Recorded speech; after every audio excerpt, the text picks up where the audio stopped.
요한일서 5장 1절부터 12절까지 5장 1절서부터 12절이 오늘 매일 성경 말씀인데 제가 보기에는 13절까지가 한 문단으로 삼는 것이 더 적절할 것 같다 하는 생각을 합니다.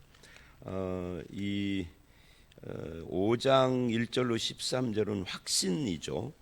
하나님은 영생이시다 하면서 이 사랑 이야기도 하고 믿음 이야기도 하고 그래요. 근데 사랑의 기초로서의 믿음에 대한 이야기죠. 무엇을 믿는가, 무엇을 믿고 확신하는가 하는 그런 것을 다루는 내용인데요. 1절서부터 5절 이 첫 번째 문단이라고 할 수 있어요. 여기는 세 가지 그 테스트, 세 가지 확신에 대한 이야기를 하고 있고요. 6절서부터 13절은 하나님의 증거에 대한 이야기를 하는데 하나님의 증거가 성육신 그리고 하나님이 주신 생명, 영생을 이야기를 하는 그런 내용입니다. 먼저 1절서부터 5절을 보시면 1절입니다. 이 믿는 자는 하나님께로부터 난 자다. 그래서 예수께서 그리스도이심을 믿는 자. 예수께서 그리스도이심. 우리는 이걸 합해서 예수 그리스도 그러는데 왜 이런 표현을 하느냐면 예수와 그리스도를 분리하려는 시도가 영지주의 이단들에게 있었기 때문에 그렇습니다. 예수는 인간이고 그리스도는 하나님인데 인간 예수에게 그리스도의 영이 임했다 이런 식으로 성경은 그렇게 말하지 않죠. 영이 임했다가 아니라 하나님이 인간으로 오셨다예요. 영이 임한 것이 아니라. 그런데 이 영이 임했다라는 말을 하는 집단들이 또 있죠. 그게 이제 신천지예요. 예수에게 영이 임한 것처럼 이제 하나님의 영이 또 오늘 이 시대에는 이만희에게 임했고 뭐 이런 식으로 이야기를 하는 거예요. 그래서 영이 임했다라는 것을 우리는 조금 그 언어 사용하는 것을 조금 주의해야 합니다. 아니 주의가 아니라 안 사용해야 합니다. 영이 임했다라는 말을 자칫하면은 그게 무당에게 귀신이 임하는 것처럼 빙의 같은 의미가 될 가능성이 굉장히 많아요. 뭐 개인적인 것이지만 저도 어렸을 때 10대 후반 20대 초반 때는 그런 생각을 했어요. 왜냐하면 제가 다니는 교회가 분위기가 그래가지고 마치 성령이 무당에게 이렇게 귀신이 임하는 것처럼 나에게 그렇게 뭐 성령이 임해서 무슨 체험을 하는 그런 것으로만 생각을 하다 보니까 신앙이 굉장히 왜곡됐던 거죠. 그런데 확신도 없어요. 그런 체험을 아무리 해도 확신은 안 생겨요. 확신 그 순간에는 확신이 있죠. 근데 조금 지나면 불안해지는. 그러니까 또 다른 어떤 뭐 임하는 뭔가가 또 있어야 되는 그런 시기죠. 근데 성경은 성령이 우리에게 오시면 영원히 안 떠난다고 하거든요. 또 받고 그러는 것이 아니거든요. 그래서 영이 임했다. 그리스도의 영이 예수에게 임했다. 이런 식으로 말하는 이단들 때문에 예수께서 그리스도이심을 믿는 이렇게 말하는 겁니다. 그래서 우리는 붙여서 예수 그리스도 이렇게 나가는 거죠. 그래서 예수가 그리스도이심을 믿는 자마다 하나님께로부터 난 자다. 이걸 거꾸로 하면은 예수가 그리스도임을 안 믿는 자는 하나님께로 난 자가 아니다. 하나님께로 났다 이 말이에요. 구원이죠. 중생하지 않은 자인 거죠. 또한 낳으신 이를 사랑하는 자마다 그에게서 난 자를 사랑하느니라. 그러니까 하나님을 사랑하는 자는 예수님을 사랑한다 그런 뜻이죠. 성도는 누구냐? 성도가 믿는 자인데 예수를 그리스도로 믿고 하나님께로부터 난 중생한 자요 또 하나님께로부터 난 예수를 사랑하는 자다 하는 이야기를 1절에서 이렇게 복잡한 이야기를 전부 다 1절 하나에다가 담아놨어요. 그것이 성도의 특징입니다. 이 성도는 예수를 본받는 자가 되는 것이 먼저가 아닙니다. 예수를 본받는 것은 나중 이야기인 것이고 당장은 예수 그리스도를 믿고 거듭난 자여야 해요. 즉 예수는 우리의 본이기 전에 우리의 구주이고 우리를 위하여서 속죄제물이 되시고 화목제물이 되신 분으로 믿어야 하는 거죠. 그것이 있고 난 뒤에 뭐 예수를 본받든 말든 있는 것이지, 그거 없이 예수를 본받는 것은 그냥 뭐 유교의 공자 믿는 거고 똑같은 거예요. 그래서 이 1절이 그런 의미에서 중요한 거죠. 나중에 18절 같은 데 보면은 하나님께로부터 난 자하고 1절에서 말하니 낫다라는 이야기를 이어요. 하나님께로서 난 자는 하나님께로부터 나신 자가 그를 지키신다 그래요. 하나님께로 난 자는 우리고 하나님께로부터 나신 자는 예수님이죠. 예수가 지키는 사람이다 이렇게 말을 합니다. 이제 정리를 하면 성도는 누구냐? 예수를 그리스도로 믿는 자다. 하나님께로부터 난 중생자다. 하나님을 사랑하는 자다. 그래서 예수를 사랑하는 자다. 이렇게 1절을 정리할 수 있습니다. 2절을 보면 우리가 하나님을 사랑하고 그의 계명을 지킬 때 이로써 우리가 하나님의 자녀를 사랑하는 줄 아느니라. 그러니까 하나님이 나를 사랑하는 것을 어떻게 아느냐면 우리가 하나님 사랑하고 계명을 지킬 때 그걸 안다. 그래서 하나님 사랑과 계명을 지키는 것을 따로따로 이야기를 않고 이게 같은 거다 이야기하는 거예요. 하나님을 사랑한다 하면서 하나님의 계명, 좀 넓게 말하면 말씀이죠. 하나님의 말씀을 무시해. 그럼 하나님 사랑하는 자가 아닌 거죠. 그래서 하나님을 사랑하는 것은 계명을 지키는 것으로 나타나고 그런 사람은 하나님의 자녀를 우리가 하나님의 자녀를 사랑하는 줄 안다. 그리고 3절 하나님을 사랑한다 하는 것을 좀 더 설명을 해요. 그게 뭐예요? 하나님을 사랑하는 것은 이것이니 하고 이렇게 설명을 합니다. 우리가 그의 계명을 지키는 것이라. 그러니까 2절을 반복했죠. 그러면서 한마디를 덧붙입니다. 이것 때문에 3절이 있는 거죠. 이 말씀을 안 하려면 2절로 끝내도 상관없는 내용이에요. 그건 뭐냐면 그의 계명들은 무거운 것이 아니다. 하나님께로 난 자, 하나님을 사랑하는 자에게는 계명이 무거운 게 아니에요. 근데 하나님께로 난 자, 중생이 없고 그리고 하나님을 사랑도 않는 사람은 모든 계명이 무겁죠. 예를 들어서 10계명으로 계명을 축소를 하면 10계명의 10개 다가 아니라 10계명 중에 한 가지도 지키기가 어려운 거예요. 이 무겁다라는 것은 힘들고 어렵다는 거, 지키기가. 우상 하나님 이외에 다른 신을 두지 말라 하는 것조차도 어려운 거예요. 왜? 내가 국회의원 돼야 되고 대통령 돼야 하는데 절간회를 가서 표를 얻어야 되는데 합장을 안 할 수가 없잖아요. 얼마나 무거워. 이건 무거운 거예요. 어려운 거예요. 그러니까 대통령 되고 국회의원 되려는 것이 앞서 있으니까 그래요. 하나님 사랑보다. 하나님을 사랑하고 거듭난 자는 그것이 무거운 것이 아니다. 당연한 것이기 때문에. 여러분 당연한 것이 어렵다라고 말하면 되겠어요? 밥 먹는 것이 어렵다. 먹고 사는 것, 돈벌이가 어렵다 이 말이 아니라 우리가 먹는 밥을 떠서 먹는 숟가락으로 먹는 것이 어렵다 이렇게 말하는 사람은 병든 사람 말고는 없는 거죠. 그거 똑같습니다. 숨쉬기가 어렵다 이렇게 말하는 사람 있나요? 병든 사람 말고는 없습니다. 숨은 그냥 자연스럽게 쉬어지는 거예요. 그러니까 하나님을 사랑하고 계명을 지키는 것은 마치 밥 먹고 숨 쉬는 것처럼 그건 당연한 것이기 때문에 어려운 것이 아니다. 무거운 것이 아니다. 그럼 점검해 봐야 됩니다. 이런 말하는 사람이 있죠. 예수 믿기가 어렵다. 교회 다니기가 참 힘들다. 아니 근데 반대로 어떤 사람은 교회 오는 것이 즐겁다 이런 사람이 있어요. 교회를 며칠 못 갔더니 참 힘들다 이런 사람들은 있죠. 근데 반대로 말하는 사람, 또 교회 가야 돼? 이렇게. 우리 자녀들 중에 그런 사람 있죠. 10대 아이들, 중학생, 고등학생. 또 교회 또 가야 돼? 주일날 아침이면은. 아직 거듭난 아이가 아니기 때문에 그러는 거죠. 근데 예수 믿는 집사인데 그런 사람 있나요? 있을 수 있죠. 집사지만 거듭나지 않고 하나님 사랑 안 하는 사람. 그래서 그 이야기를 지금 하는 겁니다. 사실은 계명이 무거운 것이 아니라 네가 거듭나지 못한 거야. 여러분 어떠십니까? 교회 안 가면 죽을 것 같은 사람, 그게 진짜 예수 믿는 사람이죠. 예배 안 드리면 그냥 힘이 일주일을 어떻게 살지 이러는 사람. 자, 그게 이제 2절, 3절 이야기입니다. 결국 내가 하나님을 사랑하면은 그분의 계명도 지키는 것이 별로 어려운 것이 아니다.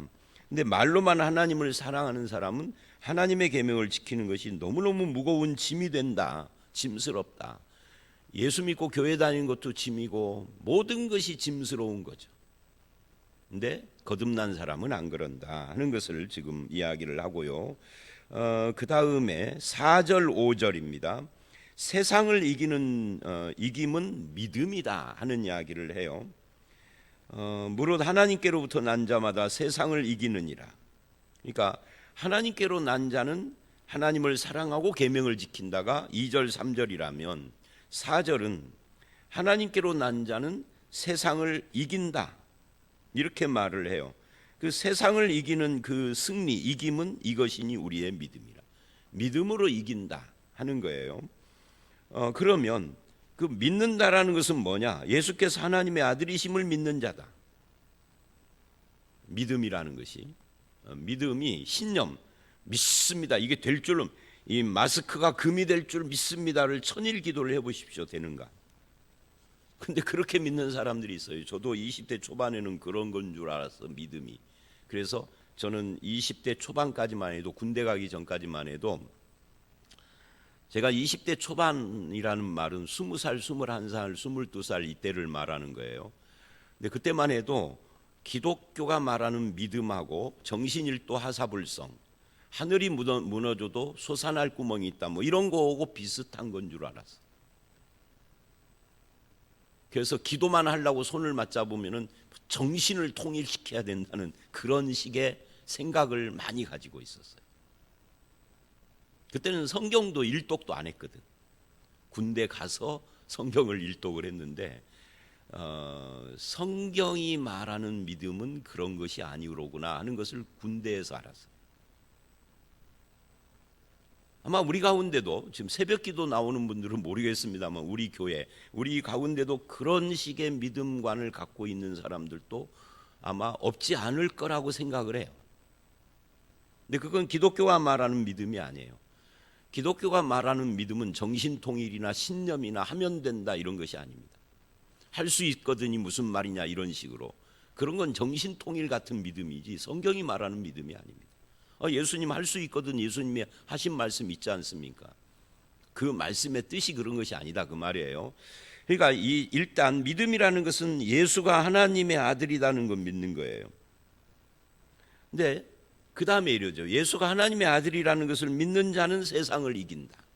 이 세상을 이긴다는 것은 안 믿는 사람보다 내가 더 돈을 잘 벌고 더 출세를 빨리 하고 내가 뭔가를 더 잘하고 이런 걸 말하는 게 아니죠.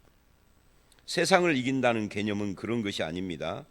세상의 유혹을 이기고 세상의 고난에 흔들리지 않고 세상 때문에 무너지지 않고 세상 것 때문에 눌리지 않는 그런 것들을 이야기를 하는 거죠. 예수가 하나님의 아들이심을 믿는 자는 세상에 의하여서 흔들리지 않는 겁니다. 그래서 어떻게 되는 거죠? 초대교회를 보면은 사자밥이 되기 위하여 형틀에 묶여 있어도 그 믿음이 안 흔들리는 거죠. 그게 세상을 이기는 거죠. 그러니까 초대교회의 순교자들을 죽인 사람들은 자기가 이겼다라고 생각하겠지만 하나님은 네가 진 거야 라고 한다는 거예요. 순교한 사람이 이긴 거죠. 예수를 십자가에 못 박을 때 사탄은 자기가 승리했다 생각하지만 하나님은 예수의 십자가를 통하여서 인류 구원을 완성시키죠.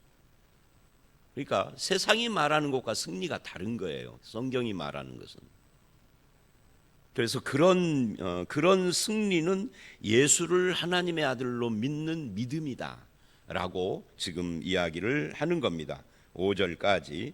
그리고 이제 6절서부터 하나님의 증거에 대한 이야기를 해요. 이는 물과 피로 임하시니, 이는이라는 말은 예수께서 하나님의 아들이시다 하는 것을 말하는 거예요. 그러니까 하나님의 아들인데 어떻게 예수라는 인간으로 이 땅에 오셨느냐? 이는 그 말이에요. 이는 물과 피로 임하신 것이다. 임했다 이 말은 성육신을 말하는 거죠. 뭐 영이 임했다 이게 아닙니다. 물과 피로 임했다. 물은 뭐고 피는 뭐냐? 이것에 대한 논쟁들이 있어요. 그런데 물은 뭐 무슨 말씀이고 피는 이게 옳은 이야기가 아니에요. 그런 주장들이 있다는 거죠. 피는 십자가에 설리신 보혈이다. 뭐 이렇게 말하는 사람들도 있고. 그러니까 피에 대해서는 뭐 이견이 없는데 다 십자가의 보혈 뭐 이거 이야기하는데 물이 뭐냐에 대해서 이게 물이 성령이다, 물이 말씀이다, 물은 물이지 뭐 막 별소리를 다 합니다. 그런데 여러분 지금 요한일서를 쓰게 된 이유가 뭐냐를 생각해야 돼요. 요한일서는 이 영지주의자들에 대한 반박이 그 근거, 이 기초에 깔려 있는 겁니다. 앞에서도 우리가 예수가 하나님이심을, 이것도 영지주의자들 때문에 하는 이야기거든요. 그러니까 이것도 마찬가지로 물과 피도 영지주의자들의 주장이 뭐예요? 물질은 악한 거고 육체는 악한 거고 영과 정신은 선한 거다. 그래서 하나님이 물질인 육체를 입고 이 땅에 올 수 없다. 그건 가짜다. 그래서 가현설. 그래서 그리스도라는 영이 예수라는 인간의 몸에 왔는데 예수님이 죽을 때에는 그리스도라는 영이 떠나고 없는 거다. 이런 이야기를 하는 것이 영지주의자거든요. 그래서 그것을 반박하기 위하여서 물과 피라는 말을 쓰는 겁니다. 물과 피는 뭐예요? 여러분 예수님 십자가에서 뭘 쏟으셨죠?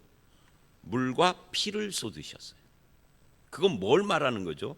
예수님이 정말 100% 인간이라는 것을 증명하는 겁니다. 물론 이제 복음서에서 말하는 물과 피를 쏟았다 이 말은 예수님의 죽음이 완전한 것이다. 완전한 죽음.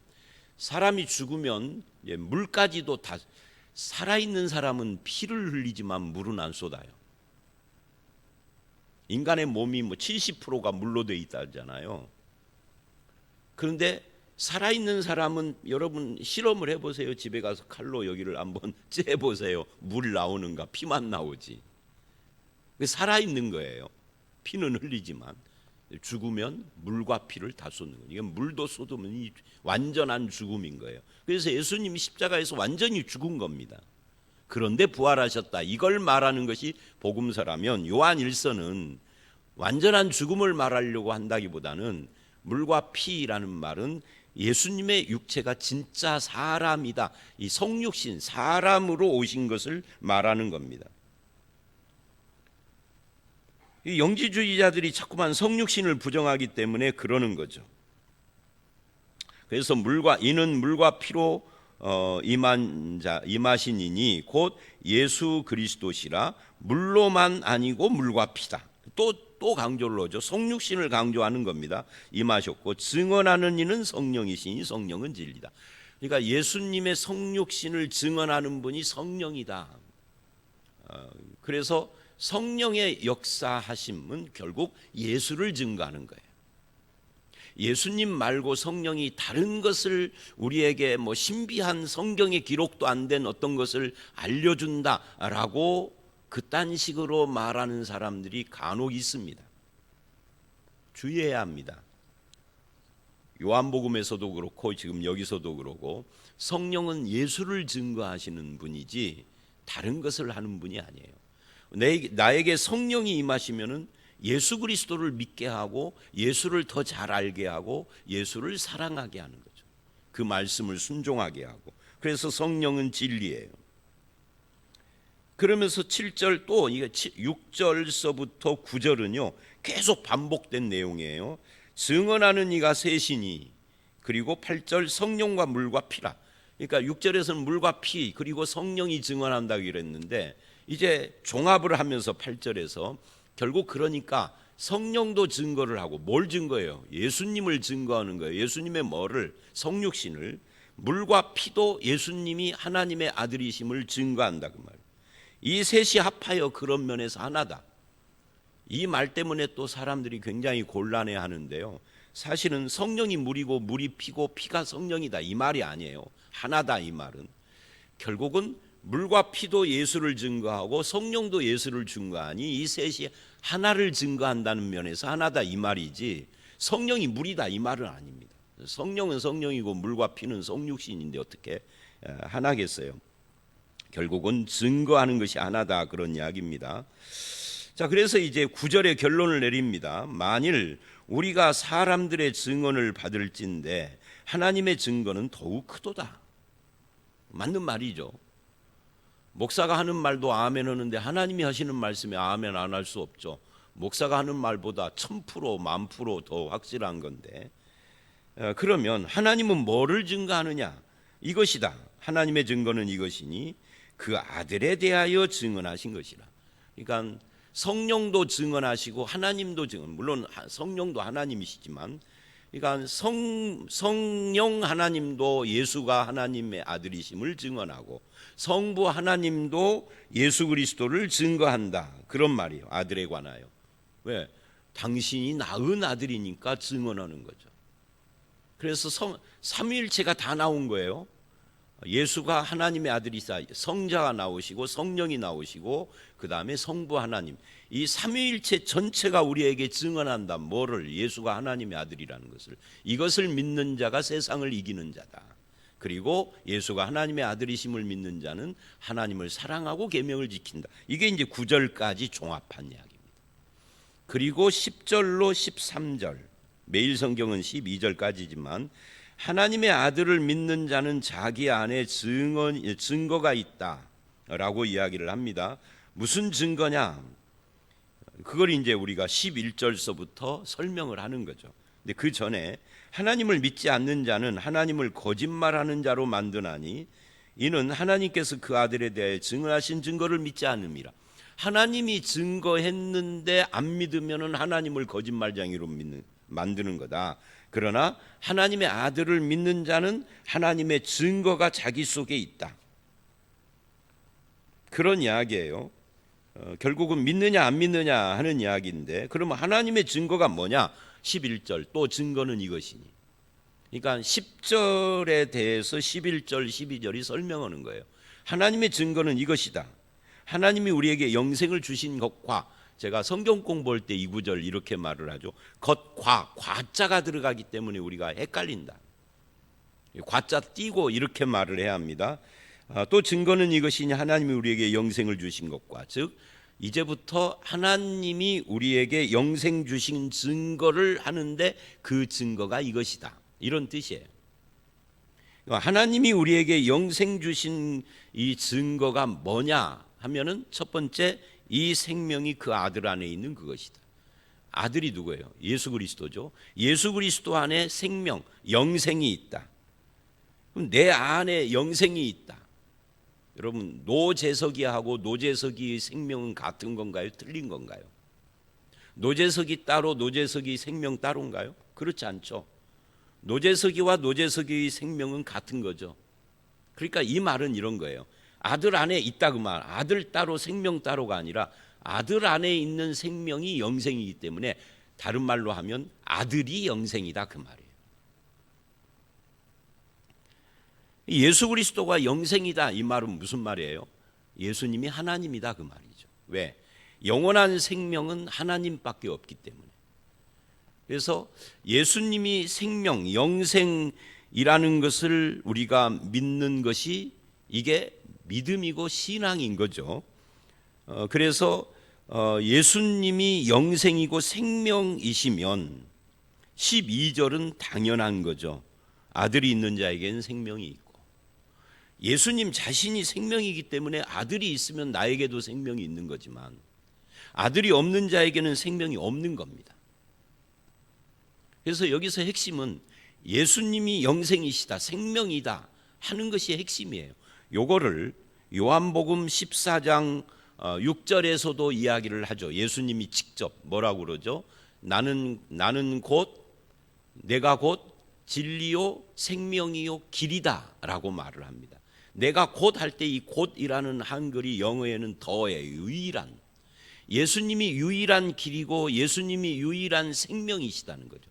예수님이 유일한 진리이시고, 그러니까 예수 이꼴 유일한 생명. 나도 생명이고 너도 생명인데 예수님만 생명이라고? 우리들의 생명은 받은 생명이에요. 받은 하나님께로부터 언젠가는 없어질, 죽으면 없어지잖아요, 생명이. 근데 하나님은 생명 자체세요. 그래서 내가 곧 유일한 생명이다. 예수님이 생명이다. 그 생명이 우리 안에 들어오면 내가 영생을 가진 거죠. 내 안에 들어온다는 것이 뭐냐?